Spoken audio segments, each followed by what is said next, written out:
You know that feeling when the world just stops? Like your ears are full of cotton and you can hear your own heartbeat? That's what happened when Tracy from HR slid that paper across her stupid IKEA desk. 60% pay cut. Effective immediately. I just sat there, staring at the number like it might change if I looked at it hard enough. 60 fucking percent. I didn't cry. Not there, anyway. I smiled. Actually smiled. And said, I'll need 24 hours to consider this offer. Like I was some kind of corporate robot. Like I hadn't just been gutted. The crying happened in my car. Heaving. Ugly. Mascara everywhere, sobbing that fogged up my windows. I sat in the parking garage for 45 minutes. Just breaking. Because what do you do when the company you've given 9 years of your life to decides you're worth less than half of what they paid you yesterday? Sorry, I should introduce myself. I'm Eleanor Reeves, Ellie, 36, single mom to an amazing 10-year-old boy named Lucas. And up until that meeting, I was the Director of Client Solutions at Merrickson Technologies. God, this is still hard to talk about, even 3 years later. If you're watching this, could you just hit like or subscribe or whatever? Or leave a comment telling me where you're watching from? I need to know I'm not screaming into the void here. That someone else understands what it's like to have your entire life threatened in a 15-minute meeting. Anyway, Merrickson. I started there when it was just 20 people in a converted warehouse. The kind of startup where everyone believes they're changing the world, you know? We had the ping pong table, the free snacks, the happy hours, all that bullshit that seems so meaningful until it isn't. I was hired as a client manager, but I worked my ass off. Stayed late, came in weekends, missed school events, postponed vacations, all the things you're not supposed to do. But you do anyway, because you're building something, because you believe in it. And I was good, really good. Within 3 years, I was managing our top 10 accounts clients that brought in over 70% of our revenue. I knew their systems, their problems, their birthdays, their kids' names. These weren't just accounts to me. They were relationships I had personally built. When Lucas's dad decided fatherhood and marriage were stifling his potential and moved to Austin with a yoga instructor named Sky, yes, really, those client relationships became even more important. They weren't just my career. They were my lifeline, my security. By year 5, I was promoted to director. I had a team of 8. I had equity. I had a salary that meant I could afford our mortgage and Lucas's asthma medications without having to choose between groceries and utilities. For the first time since the divorce, I could breathe. Then Martech Corporation bought us. God, I can still remember the all-hands meeting. Vernon Chang, our founder, standing on that little stage in the cafeteria, telling us how exciting this next chapter would be. How Martech's resources would help us scale our vision. Everyone clapping like seals while I sat there wondering why Vernon couldn't look any of us in the eye. $3 million. That's what I found out later he got in the acquisition. $3 million, and he was fully vested. The rest of us? Our equity was worth pennies, with 4 more years to vest under the new terms. The first 6 months weren't terrible. New email signatures, new procedures, more meetings. But I still had my team, my clients, my salary. Then the redundancy assessments started. First, they came for the junior people, then middle management. Each time, there was a company-wide email about streamlining operations and leveraging synergies. Each time, someone's desk would be empty the next day. No goodbyes. Just gone. I kept my head down, worked harder. My team shrank from 8 to 3, but our client load didn't decrease. If anything, it got worse. I was working 70-hour weeks, answering emails at 3 a.m., having panic attacks in the bathroom between meetings. Lucas started asking why I was always on my laptop, why I couldn't come to his soccer games, why I looked so tired all the time. And still, I thought I was safe. I was managing the relationships that brought in most of our revenue. They needed me. That's what I told myself right up until Tracy from HR scheduled that quick touch base. I should have known something was wrong when I walked in and saw Dennis Porter from Martech sitting there. Dennis with his 2 white veneers and his Rolex that he made sure everyone noticed. Dennis, who'd been sent from corporate to optimize the acquisition. Eleanor, he said. He never called me Ellie. We've been looking at the org structure, and we feel there's an opportunity to realign your compensation with market standards. Market standards. Like I was a fucking commodity. Tracy slid the paper across. The new salary was right there, in bold. $52,000, down from $130,000. This reflects the changing nature of your role, Dennis said, like he was telling me I'd won a prize. We're centralizing most client management functions at headquarters. You'll be transitioning to more of a regional support position. Translation. We're taking your clients, your authority, and most of your paycheck, but we still need you to do the work. You'll maintain your current responsibilities during the transition period, of course, he added. Of course. We need your decision by tomorrow, Tracy said, not meeting my eyes. If this new arrangement doesn't work for you, we understand. But we'll need to immediately begin searching for someone who's aligned with our new structure. Someone cheaper, she meant. Someone desperate. They knew I was a single mom. They knew about Lucas's medical needs. They knew about my mortgage. This wasn't a negotiation. It was an execution. I need 24 hours, I said, voice steady despite the screaming in my head. I have some questions about the transition plan and reporting structure.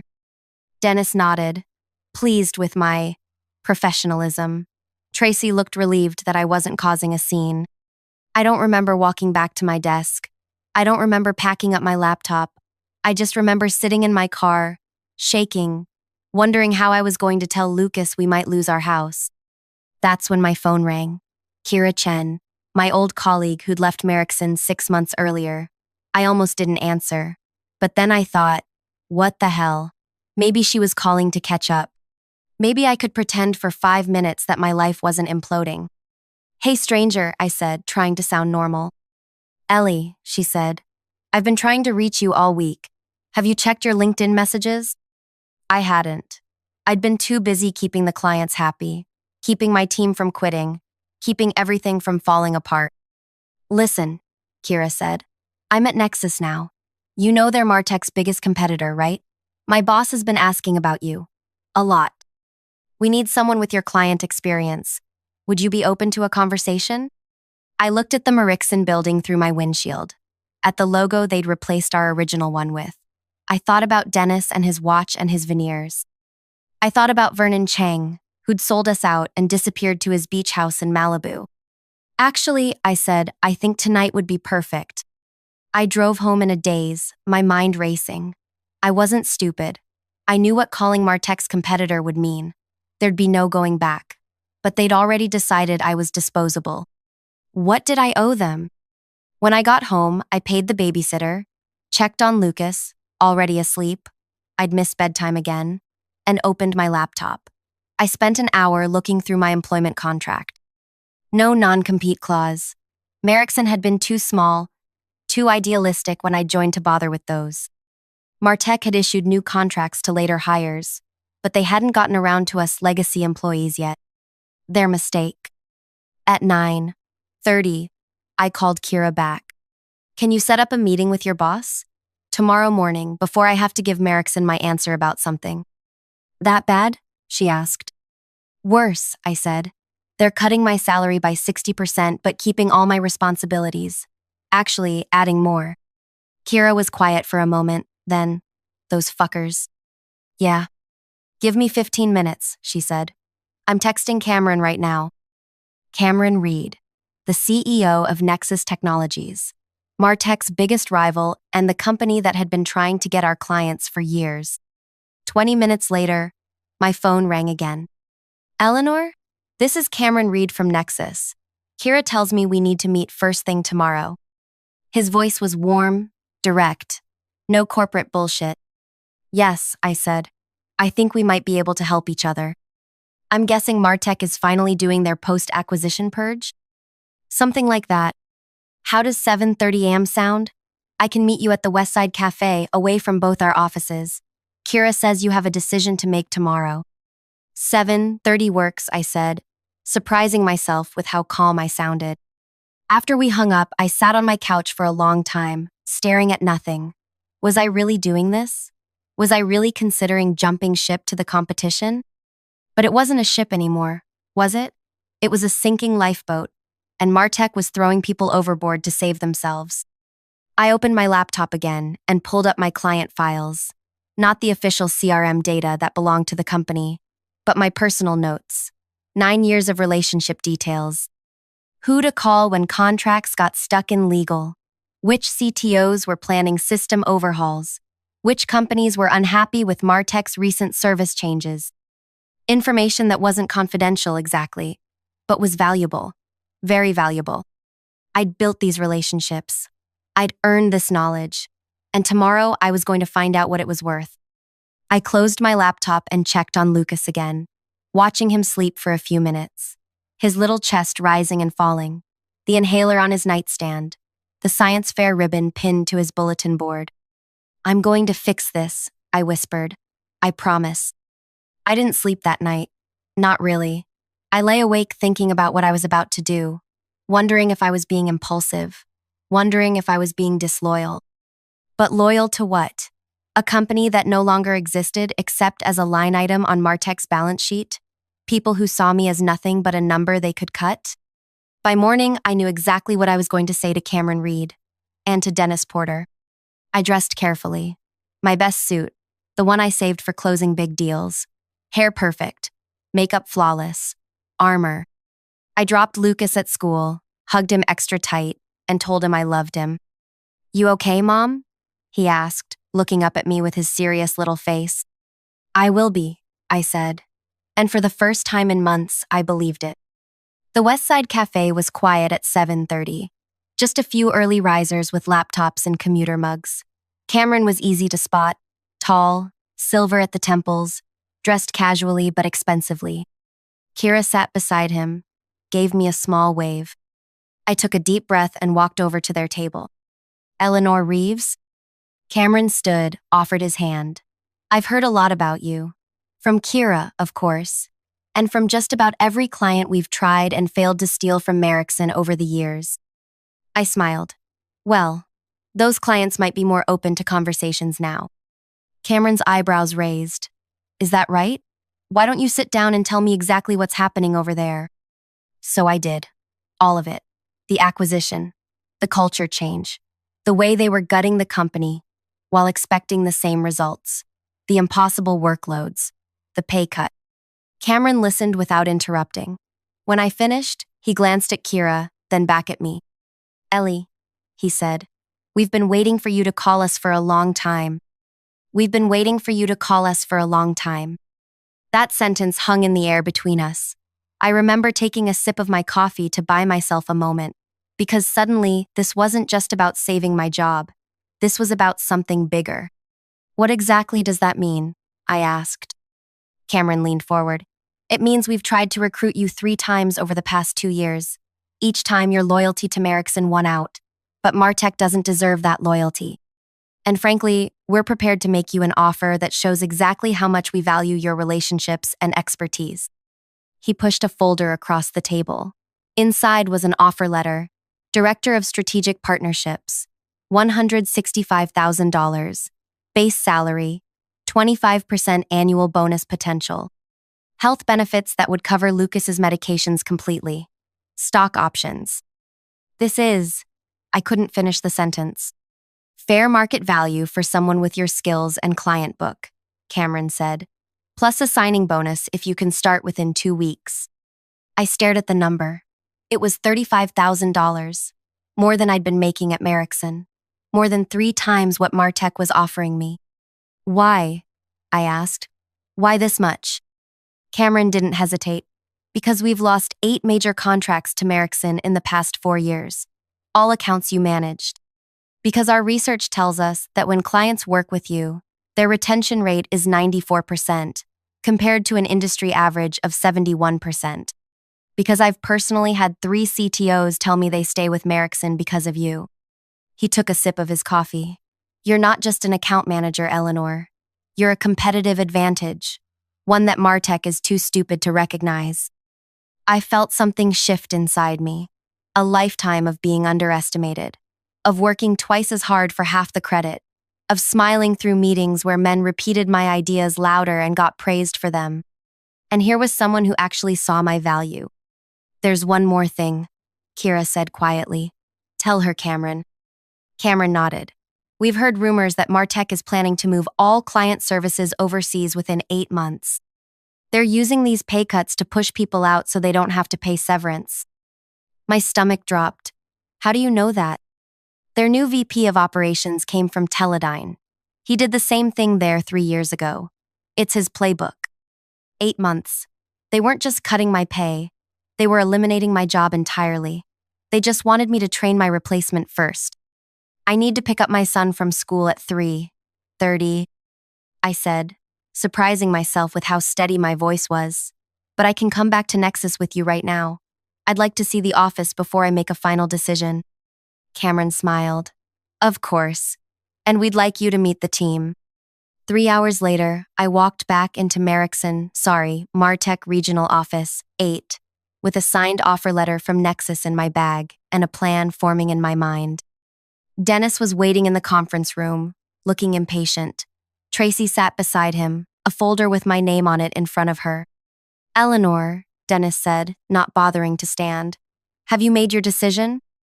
I sat down across from them, placed my hands flat on the table, smiled. "I have some questions first," I said. Dennis sighed theatrically. "We really need a simple yes or no today. As we explained, we're restructuring the entire department." "I understand, but I manage our 10 largest accounts. I'd like to know who will be handling the Westfield implementation next month and the Alder contract renewal in June." Dennis waved his hand dismissively. "We'll distribute those responsibilities appropriately. That's not something you need to worry about." "Actually, I do worry about it. I promised Sonia at Westfield that I'd personally oversee their transition, and Mark at Alder specifically asked for my involvement in the renewal discussions." "Those are company relationships, not personal ones," Dennis said, his voice hardening. "Now, about the offer. Is it true you're moving client services overseas in 8 months?" I asked. The color drained from Dennis's face. Tracy suddenly became very interested in her folder. "Where did you hear that?" Dennis asked. "Is it true?" "That's confidential company information." "So that's a yes." I leaned forward. "Were you planning to tell me that before or after I accepted a 60% pay cut to train my replacement?" "This meeting is about your current offer, not hypothetical future restructuring," Dennis said, his jaw tight. "Now, do you accept the new terms or not?" I took a deep breath, thought about Lucas, about our house, about 9 years of my life. "I quit." The words hung in the air between us. Dennis blinked. "Excuse me?" "I quit. Effective immediately." He recovered quickly, his face settling into a smug smile. "I'm afraid company policy requires 2 weeks' notice from director-level employees." "Check my contract," I said. "The original Merrickson contract that was never updated after the acquisition. It states that notice periods are equivalent to severance periods. Since Merrickson never offered severance beyond 1 week, that's my required notice." The smile faltered. "You'll need to transition your accounts." "Actually, I don't. My contract also states that in the event of a compensation reduction exceeding 15%, all transition requirements are waived." I stood up. "That was added after Trey Miller quit and tried to hold his clients hostage for a better severance package. You might not remember that, since you weren't here, but I helped Vernon draft that clause." Dennis was turning an interesting shade of red. Tracy looked like she wanted to disappear into her chair. "You can't just walk out on your responsibilities," Dennis sputtered. "Watch me." I turned to go, then paused at the door. "Oh, and I've accepted a position with Nexus Technologies. Since Merrickson never implemented a non-compete agreement and Martech never asked me to sign one, I'll be starting there on Monday." The explosion I expected didn't come. Instead, Dennis's face went completely blank, which was somehow more terrifying. "You've just made a serious mistake," he said quietly. "We'll be reviewing all of your communications and client interactions. If we find even a hint that you've been poaching clients or sharing proprietary information, we'll bury you in litigation." I felt a chill. Not because I'd done anything wrong, I hadn't, but because I knew how these things went. Big companies with deep pockets could make your life hell, even if you were completely innocent. I haven't taken anything that doesn't belong to me, I said. My client relationships, though, the trust I've built over 9 years, that belongs to me, and I'm taking it with me. I walked out before he could respond, heart pounding so hard I thought it might burst through my chest. My team was waiting at my desk. Maria, Devin, and Priya, the last survivors of what had once been 8. They knew. Of course they knew. News travels fast in dying companies. Is it true? Priya asked. You're leaving? I nodded. What about us? Devin looked terrified. He had a baby on the way. Check your emails in an hour, I said quietly. All of you. I packed my desk quickly. Family photos. The stupid world's best boss mug my team had given me as a joke 2 Christmases ago. The emergency inhaler I kept for Lucas. 9 years of my life fit into one cardboard box. Security escorted me out. Company policy for high-level departures, they said. Like I was suddenly a threat. Like I hadn't given almost a decade of my life to this place. I didn't cry this time. Not in the elevator. Not in the lobby. Not even in my car. Instead, I pulled out my phone and made 3 calls. First, to Cameron. I've quit. They took it about as well as you'd expect. We'll have legal ready, he said. Don't worry. Second, to my old boss, Vernon Chang. He picked up on the 4th ring, sounding like he was on a beach somewhere. Ellie? Is everything okay? Not really, Vernon. Martech just tried to cut my salary by 60%. I quit and took a job with Nexus. Silence. Then, shit. I'm sorry, Ellie. The acquisition wasn't supposed to go like this. But it did, I said. And now they're threatening to sue me for accepting another job. A job that pays me what I'm actually worth. More silence. What do you need from me? I need you to remind them that you never implemented non-competes at Merrickson because you said, and I quote, if we don't treat people well enough to make them want to stay, we deserve to lose them. Vernon sighed. I'll call Gerald Martech myself. This isn't right. My third call was to Sonia West, CTO at Westfield International, our biggest client. The client whose system implementation was scheduled for next month. Sonia, it's Ellie Reeves. Ellie, I was just about to call you. We need to move up the timeline on the implementation by 2 weeks. The board... Sonia, I interrupted gently. I'm not with Merrickson anymore. As of today. The shock in her voice was audible. What? Where are you going? Nexus Technologies. Cameron Reed's company? Our backup vendor? Yes. There was a long pause. Is this because of the Martech acquisition? We've been worried about that ourselves. Service has been slipping. It is. They're making major changes, including removing me from your account. Another pause. Without telling us? Yes. Who's taking over the implementation? They wouldn't tell me. Bullshit, Sonia said. And that's why I loved her. 20 years in tech had stripped away any corporate niceties. This implementation is critical for us. The board is watching it personally. We specifically requested you in the contract. I know, I'm sorry. Don't be sorry. Send me your new contact info at Nexus. We need to talk. By the time I picked Lucas up from school, I'd received 14 text messages and 23 emails. 6 from my team, forwarding messages from Dennis instructing them to maintain client continuity and prepare transition documents for all my accounts. 1 from Vernon, confirming he'd spoken to Gerald Martech directly, and the rest from clients who'd somehow already heard I was leaving. Mom? Lucas climbed into the car, immediately sensing something was different. Why are you picking me up? It's not Friday. I turned to look at him.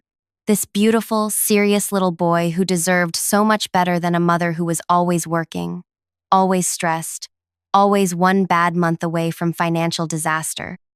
I left my job today, I said simply. His eyes widened. The one you're always working at? The one that makes you cry sometimes when you think I'm asleep? My heart broke a little. Of course he'd noticed. Yeah, that one. Good, he said firmly. I didn't like how they treated you. Out of the mouths of babes. I got a new job, I told him. One that pays better and will give me more time with you, and better insurance for your asthma medications. He considered this. Will you be able to come to my science fair next month? Front row, I promised, with embarrassing signs and everything. He grinned. Cool. That night, after Lucas was asleep, my phone rang. A number I didn't recognize. Is this Eleanor Reeves? A man's voice, unfamiliar. Yes. This is Gerald Martek. I understand we have a situation.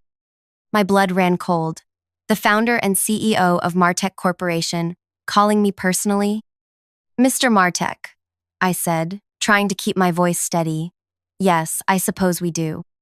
Vernon Chang called me. He's very upset about how you've been treated. I said nothing, waited.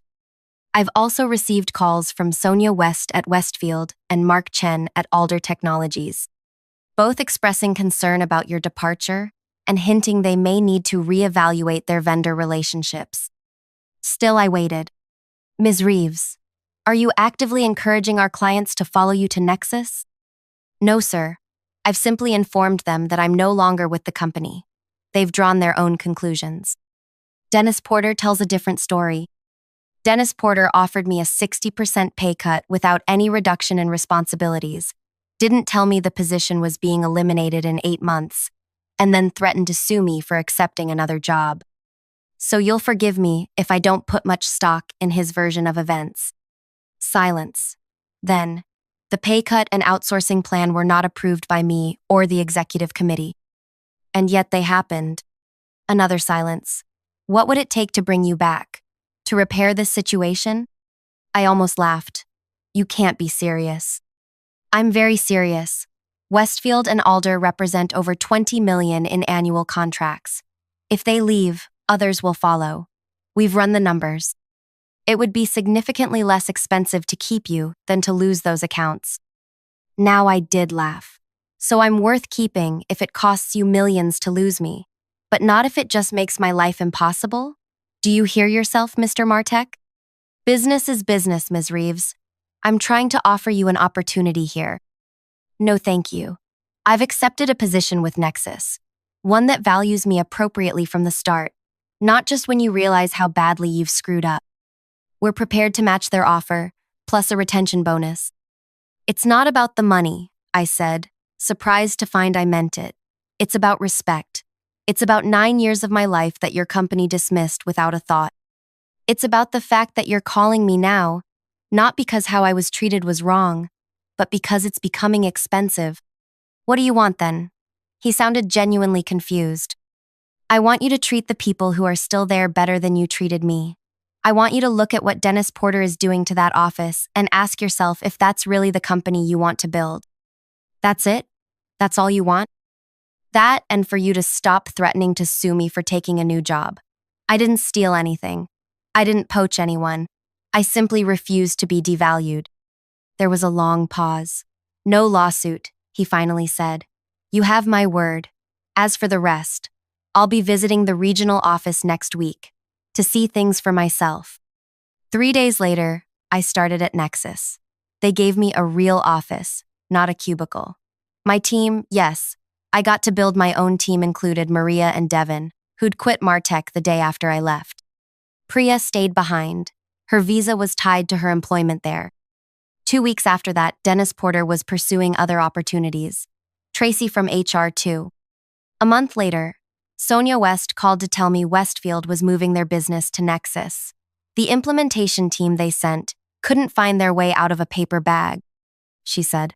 And when I complained, they told me my expectations were unrealistic. Mark Chen from Alder followed 2 months after that, then Briarwood Systems, then Tetracorp. By the 6-month mark, 5 of my former top 10 clients had moved to Nexus. Not because I poached them, I was scrupulously careful never to initiate those conversations, but because relationships matter. Trust matters. And when you've spent years proving yourself, people notice when you're gone. Gerald Martek kept his word. There was no lawsuit. There was, however, a complete restructuring of the regional office. The overseas transition was quietly abandoned. Salaries were adjusted, to better align with market standards. Too little, too late for many, including me. It's been 3 years now. I'm still at Nexus Executive Vice President of Client Success. I have a team of 22. I make more money than I ever thought possible. Most importantly, I make it home for dinner with Lucas almost every night. I haven't missed a science fair or a soccer game in years. Last month, I ran into Vernon Chang at a tech conference. He gave me a hug, told me he was proud of me, said leaving Merrickson was the best career move I could have made. I should have protected you all better, he said, looking genuinely regretful. I thought Martech would keep their promises. It's business, I said, echoing Gerald Martech's words to me. Nothing personal. But that's a lie, isn't it? It's always personal. Our work, our worth, our lives, they're deeply, intensely personal. Pretending otherwise is just a way for companies to treat people as disposable. The real revenge wasn't the clients who followed me. It wasn't Dennis getting fired or Martech losing millions. It wasn't even my beautiful new office or my big salary. The real revenge was discovering my own value, standing up and saying, "No, I am worth more than this. I deserve better." And then going out and creating that better for myself. I think about that meeting with Tracy and Dennis sometimes. That paper sliding across the desk. That moment when they thought they had all the power, and I had none. They were wrong. We all have power. Sometimes we just need to be pushed to our breaking point before we realize it. So if you're watching this, and you're in a job that doesn't value you, that treats you like you're lucky to be there when they're actually lucky to have you know this, you have options. You have power. You have worth. And sometimes, the best revenge isn't about getting back at anyone. It's about getting away and building something better. Even if it takes just one phone call to change everything.